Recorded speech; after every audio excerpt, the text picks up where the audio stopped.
আমাদের প্রেমের কথা চ্যানেলটির সকল প্রকারের পাঠ গল্প দেখতে আমাদের চ্যানেলটি সাবস্ক্রাইব করে পাশে থাকা বেল আইকনে ক্লিক করুন।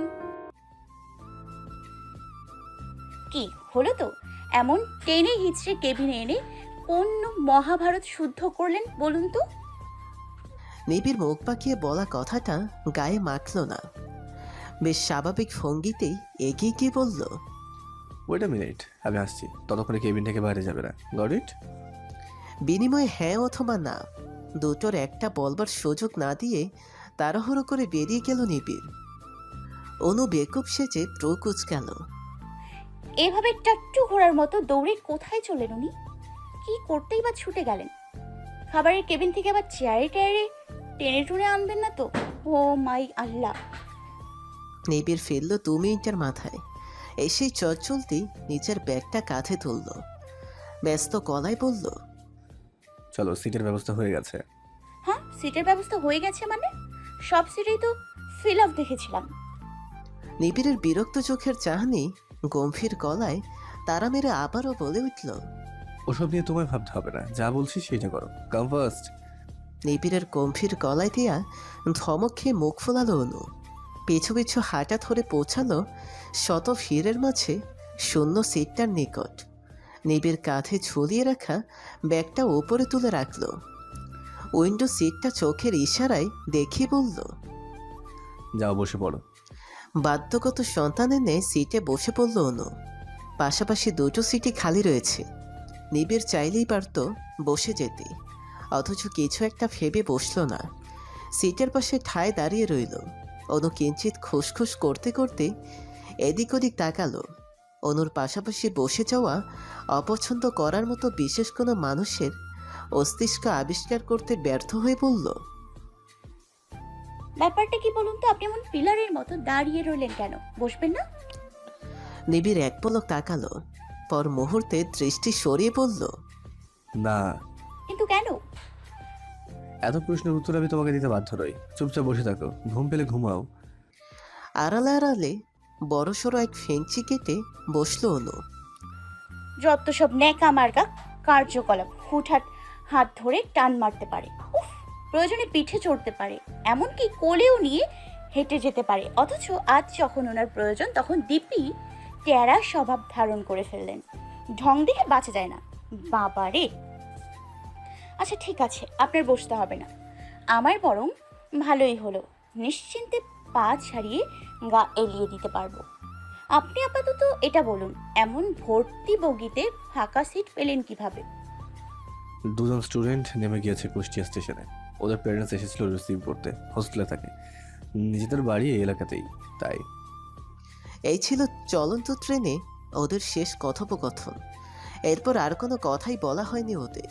পেটের খিদেটাকে দমিয়ে রাখতে দু চোখ বুজে রেখেছিল অনু। কিভাবে যেন ঘুমটা এসে চোখে ধরা দিয়ে বসলো। ঘুম পাড়ানির মাসি পিসিদের পাওয়ার হঠাৎ করেই বেড়েছে বোধ হয়। কেমন চট করেই ঘুমের রাজ্যে নিয়ে চলল ওকে। ঘুমের অতল গহীনে তলিয়ে যেতে থাকলো অনু। আবারও হতে চলল কোনো এক উদ্ভট স্বপ্নের সূত্রপাত। নিবিড় দাঁড়িয়ে নজর রাখছিল উপস্থিত প্রতিটি স্টুডেন্টের ওপর। সবাই ঘুমিয়ে পড়লেও তার ঘুমিয়ে পড়া চলবে না মোটেই। যার দরুন বসতেও দমনা ভাব এসেছে তার। তবে মূলত অন্য এক বিশেষ কারণ অনন্যার পাশে বসতে বাধা দিয়েছে তাকে। এক অদ্ভুত অচেনা অন্যরকম অনুভূতি। নিবিড় জানে না সেই অনুভূতির মানে। আদৌ এই অনুভূতি ঠিক কোনো লক্ষ্যকে কেন্দ্র করে চলছে, তাও ঠাউর করে উঠতে পারেনি সে। শুধু এটুকু জানে এই মেয়েটার কাছে এমন কিছু আছে যা তাকে টানে, ভয়ঙ্কর রকমভাবে টানে।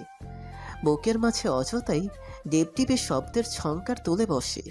তার কথা প্রতিটা উদ্ভট কর্মকাণ্ডে বিরক্তির পিষ্ট হলেও দিন শেষে এই মেয়েটার স্মৃতি ঘুরপাক খায় মাথায়।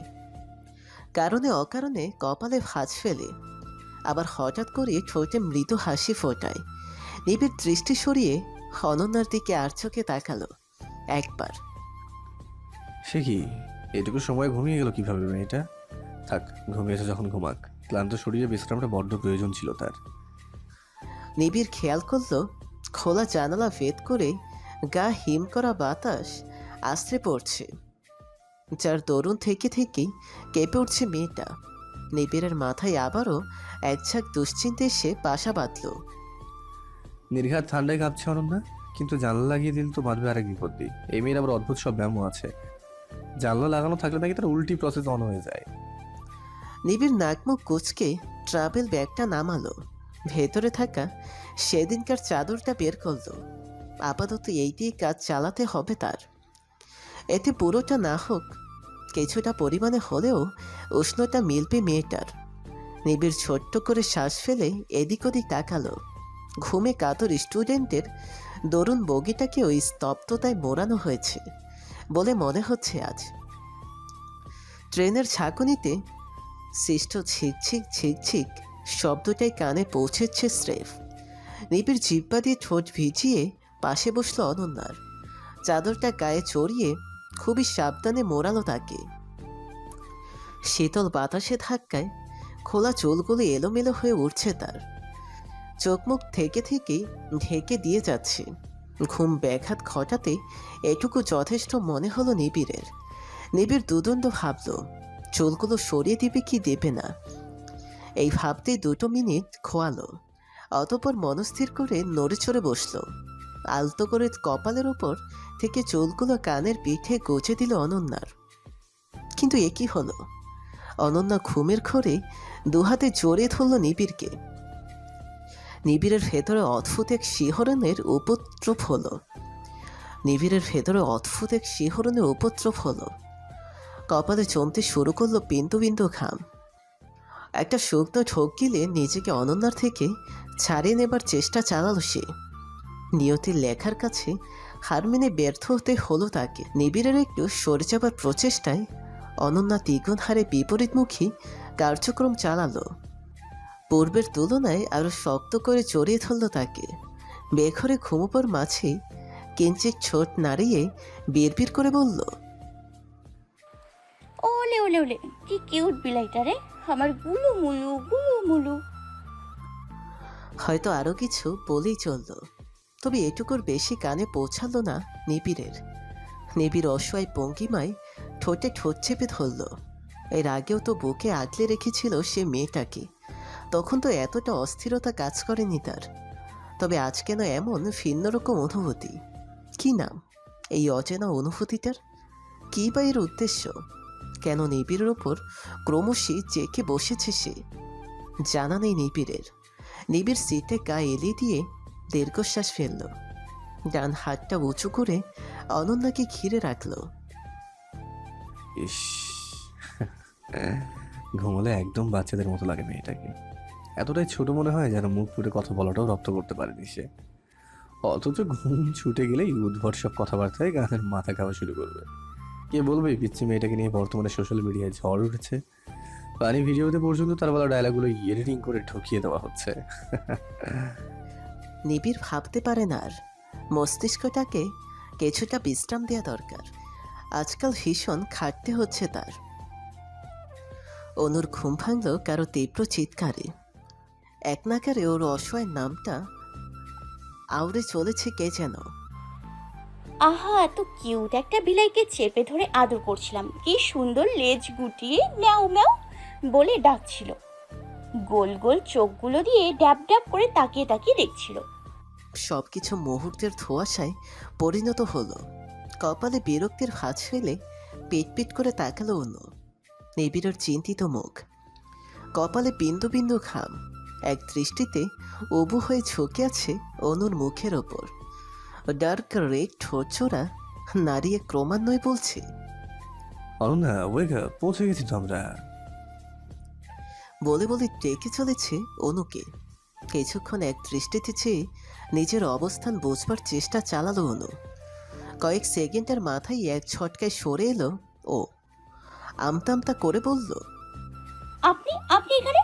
আর ওই বিল্লুটা, নাদুস নুদুস বিড়ালটা গেল কোথায় আমায় ফেলে? এক প্রকার টেনে হিস্ট্রি তার করিয়ে দেয়া হলো অনুকে।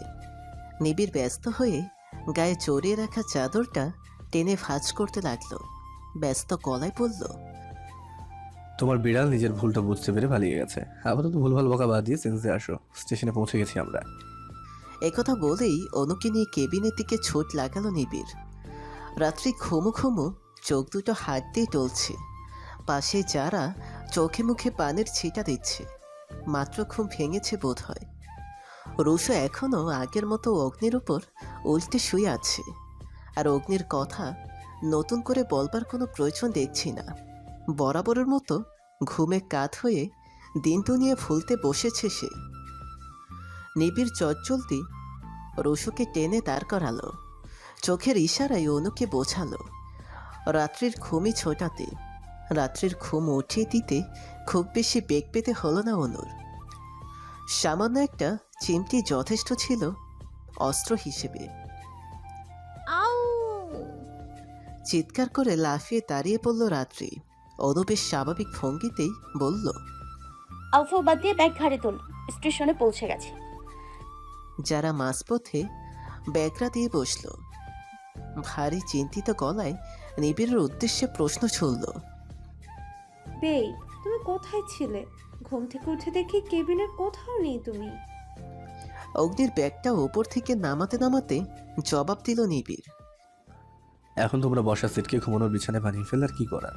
অন্য সিটে বসেছিলাম, এখন কথা বাড়িও না, নামতে শুরু করো। বাকিরা নেমে পড়েছে প্রায়। যারা কপাল কুচকাল। অনুর দিকে সরু দৃষ্টিতে তাকিয়ে বলল, ওয়েট, তুমিও তো কেবিনে ছিলে না।